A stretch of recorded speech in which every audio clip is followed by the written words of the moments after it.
Kung maipasa ang panukalang batas, bawal na kontakin ang mga empleyado sa labas ng kanyang working hours. At narito street hirit ni Bam Alegre. Bam? Hindi pwede siya. Higan, good morning. Pag day off o kaya naman bakasyon, dapat pahinga, hindi work from home. May panukalang batas nga rin na kinikilala ito. Inalam natin yung pananaw ng ilan sa ating mga nakausap dito sa Street Hirit.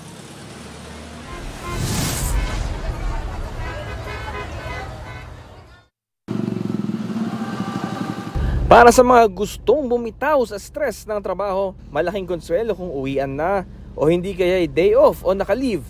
Pero ang private caregiver na si Merlin Banawa, halimbawa, minsan nabubulabog pa rin sa bahay ng mga usaping trabaho.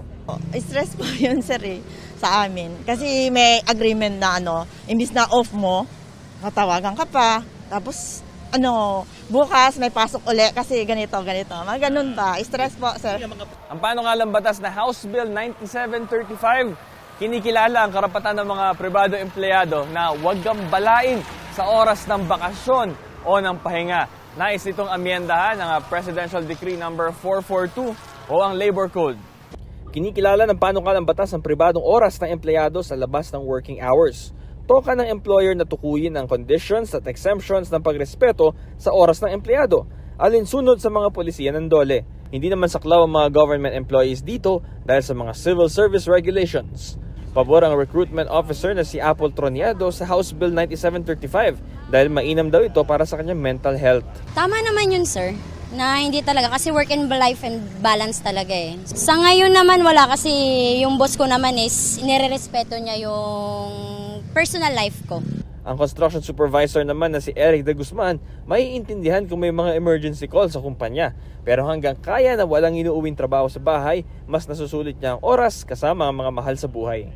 Una-una po sa family po, ganun po. Kasi banding-banding, oras ng bakasyon.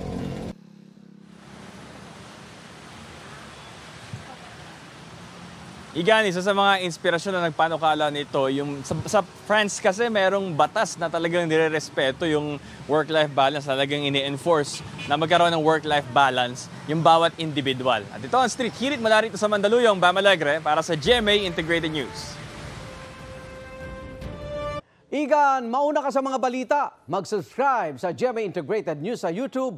Sa mga kapuso abroad, subaybayan nyo kami sa GMA Pinoy TV at sa www.gmanews.tv.